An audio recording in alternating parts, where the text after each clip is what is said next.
This is the first big thing that we want to look at. We're going to actually be building our compositions on or off of or through, is your matrix. And this is real important because your matrix is your underlying compositional design. It's literally the skeleton of your painting. It's a basic abstract light-dark pattern that divides your canvas and defines your composition. And these dominant light and dark shapes can represent light versus shadow or light versus dark local values or shapes that they create when they're grouped by affinity, when they're similar and they group. The resulting design is your matrix. It not only defines your design through dominant light and dark patterns, but it also, to a large degree, how they merge serves as a roadmap for the viewer's eye. So we can direct the viewer's eye through these patterns. And that's really, really huge because part of what you're doing is you want to express yourself on it with your image in your composition. But what you're also doing is when you put your painting on the wall with 25 other paintings, you don't want the viewer to walk up to your painting and go, cool, and move on. You want them to stay there for a while. You want them to enjoy it. You want them to appreciate it. So what you want to do is you want to purposefully move their eye through your image in a way that engages them and keeps them there. Okay? So this pattern that I'm talking about, this matrix or this pattern, can be literally a way that you can move the viewer's eye through your image. This patterning of light and dark, which could be light versus shadow, or it could be light and dark local values. So and if you do a distinct, clear matrix, that's why I started to mention with those little post-its. If you have a clear and distinct matrix, then your image will be clear and distinct, and the viewer will be able to move through your image clearly. If your matrix is muddied up at all, you'll lose them. It'll get a little bit lost and a little bit muddled and indecisive. So that's one thing that will drag down your image. And that's often what happens. If you go back to your matrix and say, okay, if I really crank the contrast on this into black and white or black, white, and gray, what's that pattern? If that pattern is broken up, it's chaotic, then you're going to have more trouble in your hands. If you can group and pattern the design of those to move your eye in some way, what you're going to end up with is something that is going to be a little bit more harmonious. So, or it's going to lead your viewer. Now, this is just an example of your matrix on here. It's the light and dark patterning. If you think of them as puzzle pieces, or a puzzle piece, a black piece, and a white piece that interlock in the upper part here. And on the right, you're going to see a matrix, a Notan matrix, and that one is based on this yin-yang design. And again, it has nothing to do with light and shadow. It has everything to do with light and dark patterning. So that's Notan. Down below, you have chiaroscuro, okay? The effect of light versus shadow. That's also going to create a matrix, and that pattern is going to be the pattern of the way light hits objects versus interlocking with their shadow shapes, okay? And the image on the left of the guy, he's wearing a dark coat and a dark tie. So that black coat merges with the shadow shapes. So any image that you do, it might not be all Notan, it might not be all chiaroscuro, it might not be all line. Again, line, mass, and form that we're talking about, they're a triad. So any image could be a mixture, a combination of all of those. So the upper left is Notan. This is, and you should draw these, okay? Why don't you just draw these on your board? You know, I'll talk them through as you draw them. And the first one is just Notan. It's light versus dark. So that's just a yin-yang pattern. And the next one is just the shape of the shadow, the form light versus shadow. It's just the shape of the shadow versus the light. Now I had to use a line to contain the top of the circle. So what I did in the top right diagrams, I used a gray for the background. Just so I used a gray so that I could hold on to the just black and white as design patterns. So it became a 3-value image. Now on the bottom left, what I did is I took these images on the top and I superimposed them over the bottom images. Okay? Now the one on the left, it started with I made the form dominant image higher contrast.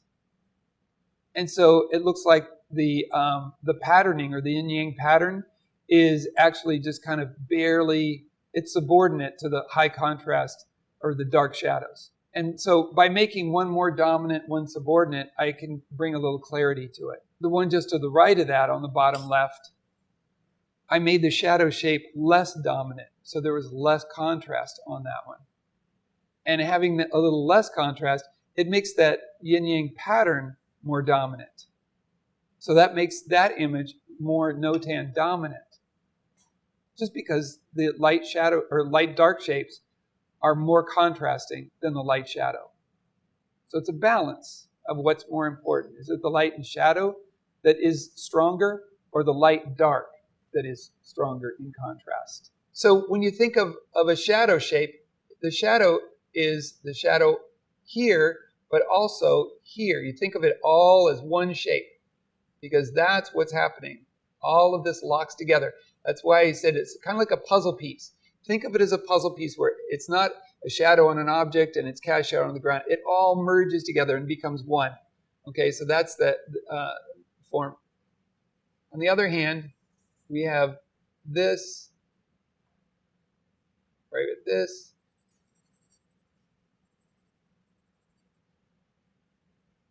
Okay, and if we put them together, okay, I might have form here, and I'll put the form in.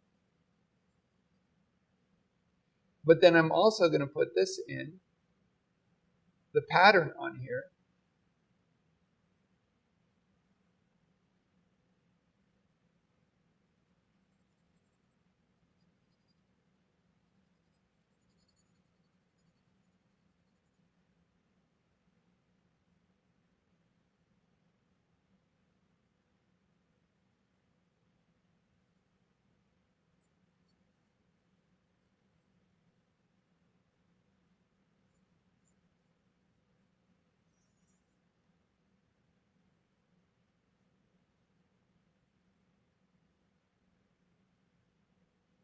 So then we get the appearance of a volumetric object with a pattern on it.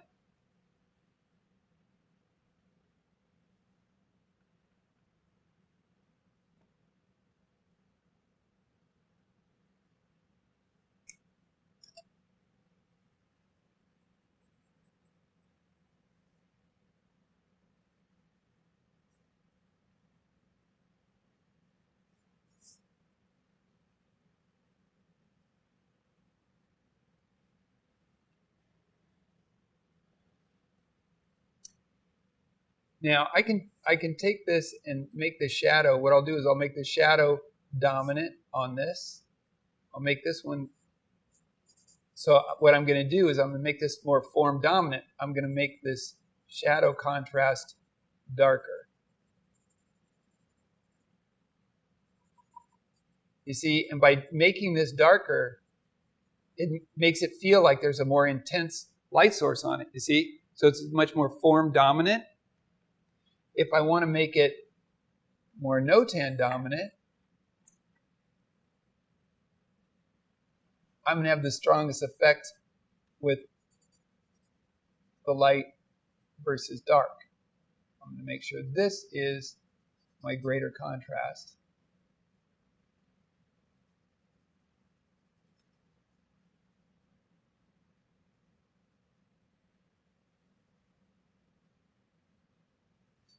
And what I might do is if I have a shadow shape on this, maybe what I'm going to do is just do it a little bit more like this.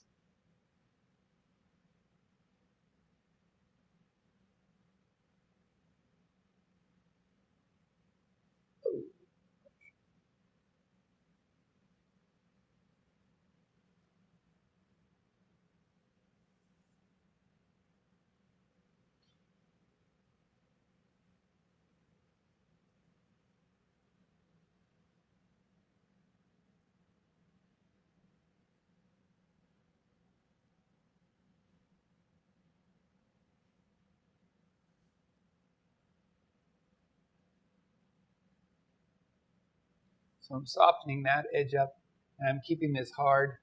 I'm going to make this just a little bit more because it's not showing up on the screen so much. Just make this a little bit darker in here. But you can see there's still the effect of light and shadow in here. Still the effect of light and shadow, but this, the form is stronger, and this, the local value is stronger. Okay? So it's balancing those. I think you can see it if I do it. This might be a little bit easier to see if I have like a stripe on here. If I did that. And I said, okay, let me make this a dark stripe. And this a dark stripe. Maybe it's like a barber pole, but I do have a light source and a light direction.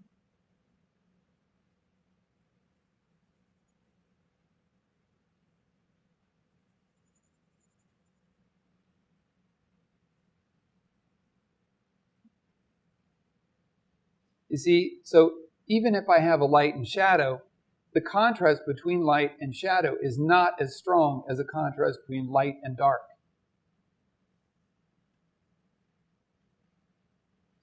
And I'll draw one over here where I'm balancing the other. Now this is the shadow shape here. This is going to be like this, this, and this. What I want to do is I want to make the shadow shape the dominant.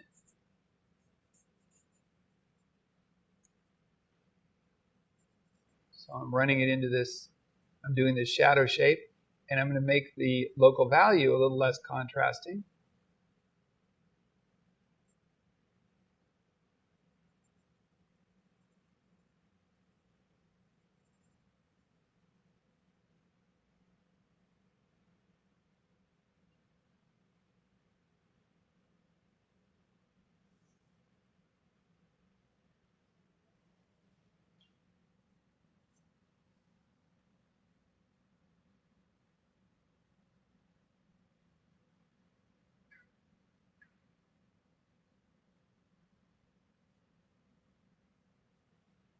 Okay, just through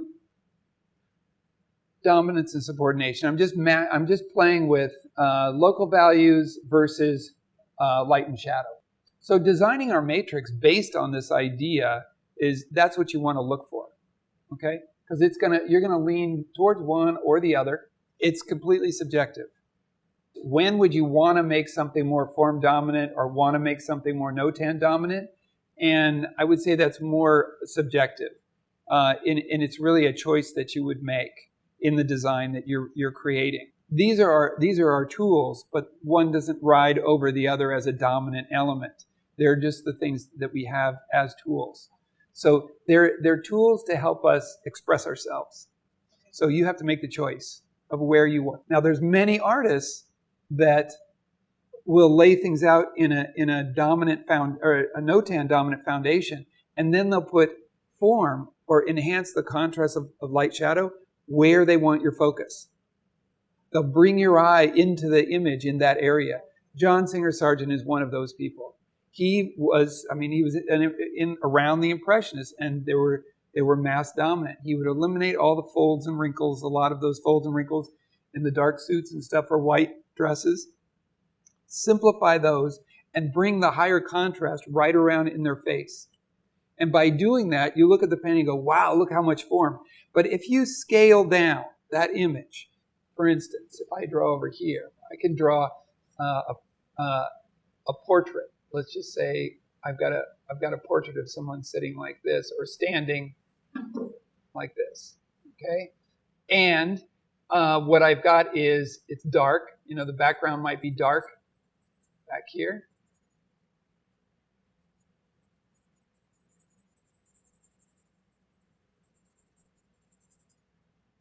Right? And they might be wearing a dark suit. So this is going to go dark.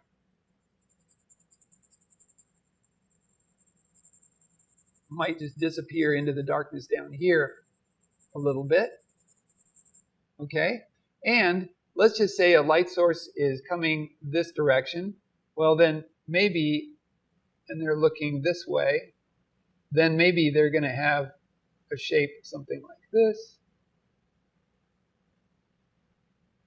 You get a little bit on there. Maybe they have a mustache or something like that, a dark. And this is going to go in here.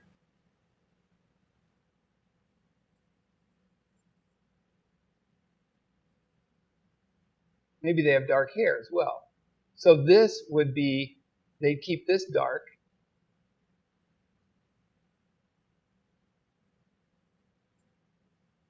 Maybe he's got his arms crossed or something like this. Right? And this is all, it all remains fairly flat. You see? So what's happening is all of this is notan. And if I look at the proportion, it's only this area in my overall image that is chiaroscuro. Okay? That's a small percentage. So an image like this, the major key would be notan.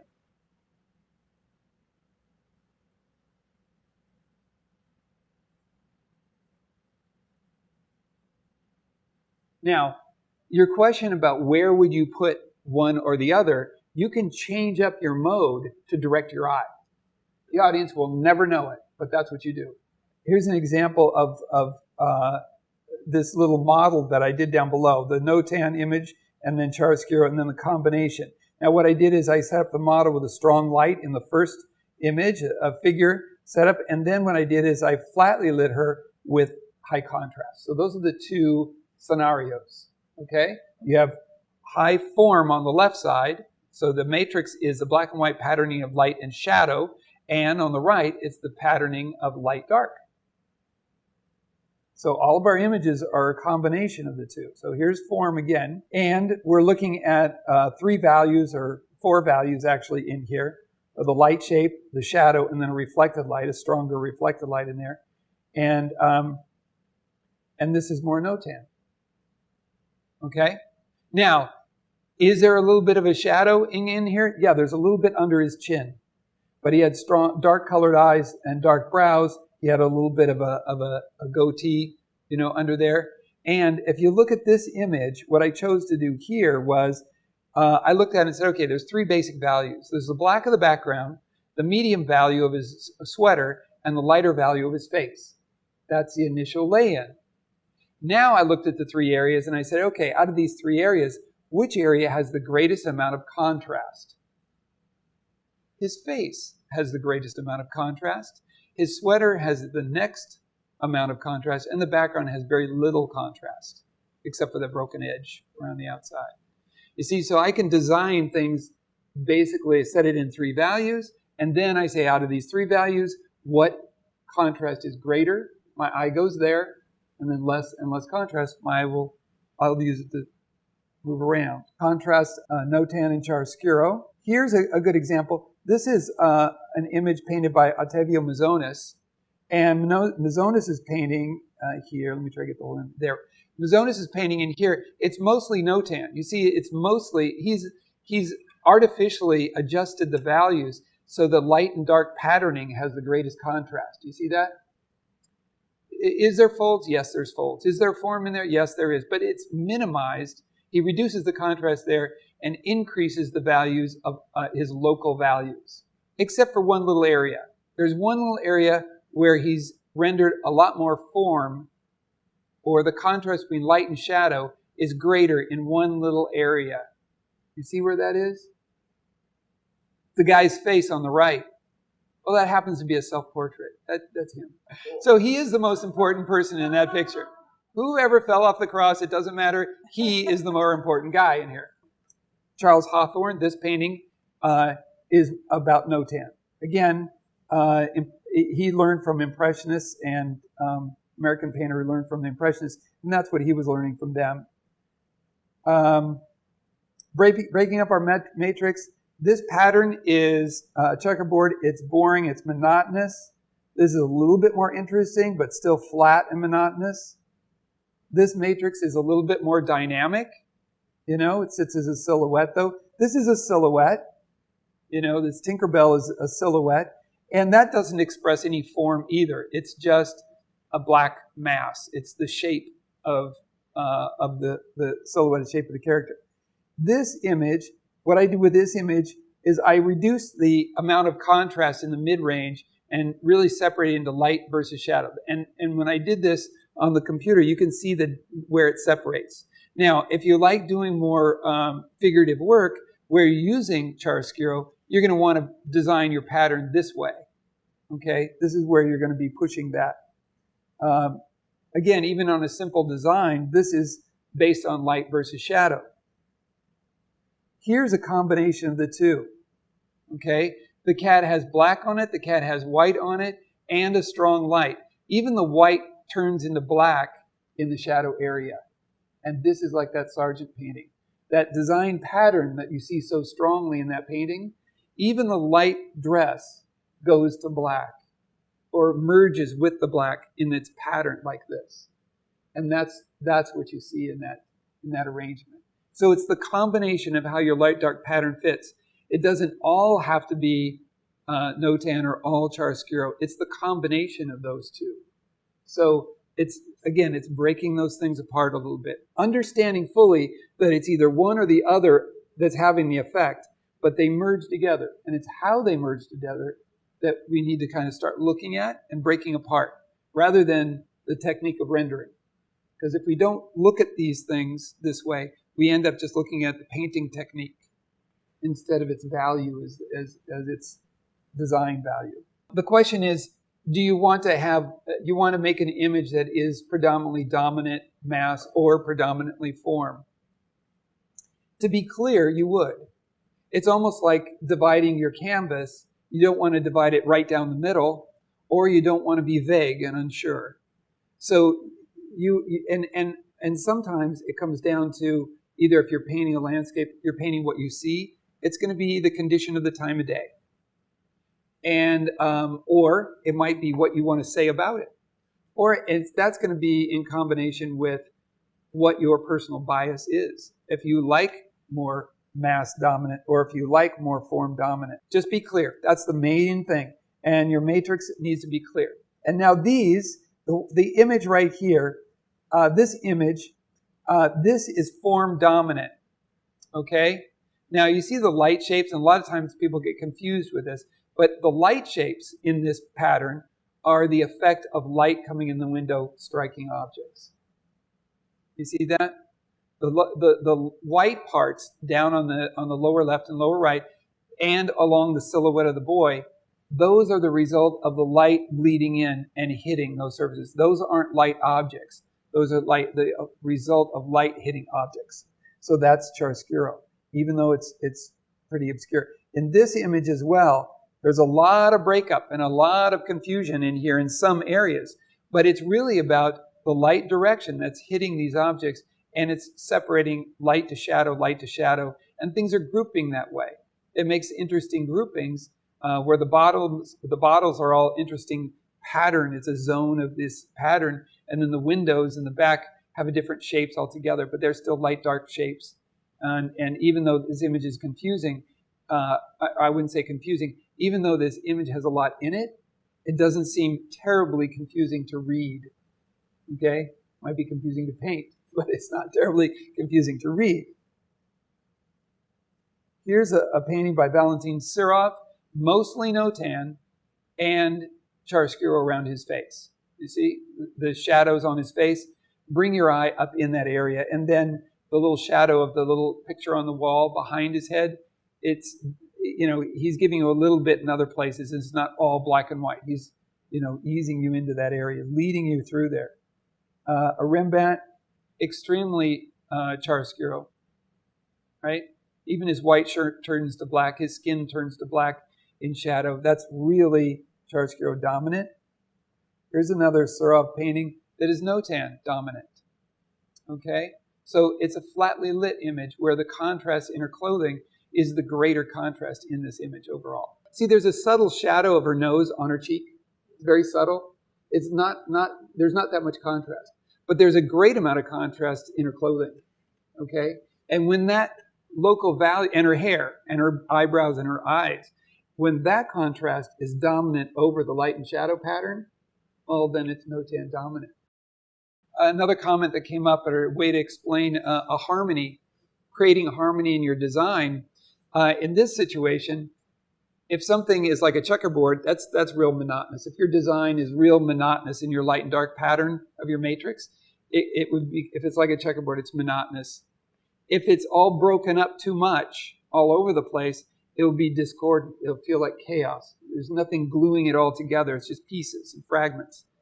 But if you have variations on a theme or similarities or things connecting, where you have larger light and larger dark areas, or larger and smaller light and larger and smaller dark areas, and they all merge together and move your eye through, that's what we find more harmonious.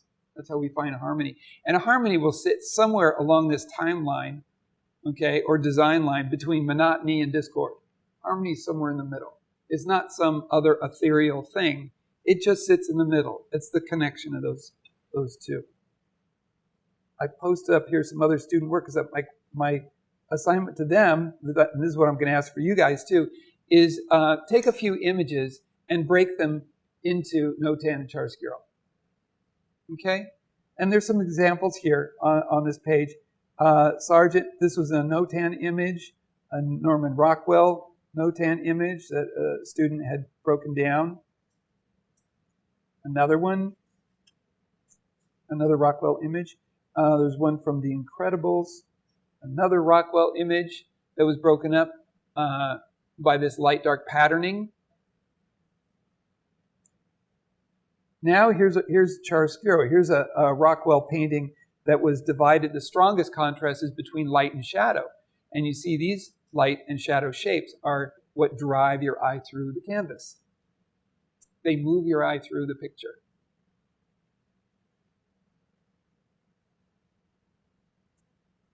Incredibles.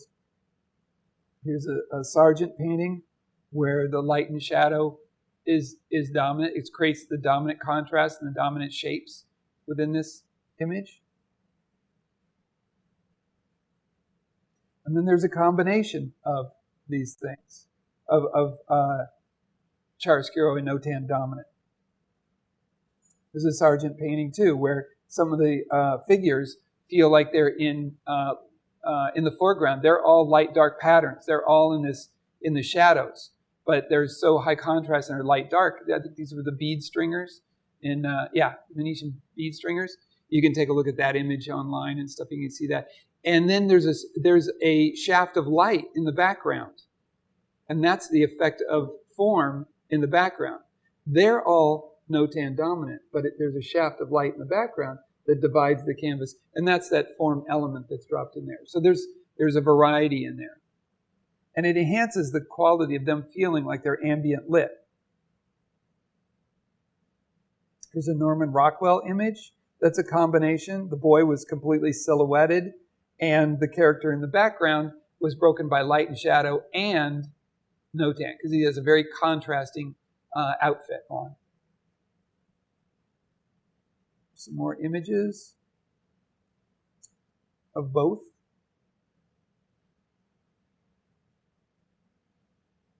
So that's what I want you to do.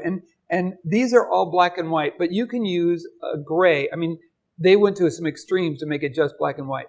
If you do it just black and white, it's possible. Some images are really, really difficult to do with just black and white. So if you use a gray, go ahead and use a gray to define boundaries. If you need to define for instance, the lower right image up there, if you take a look at the lower right image, you see the lower part of it is all broken into the light, and it's kind of fragmented, how it breaks up. It's hard to see.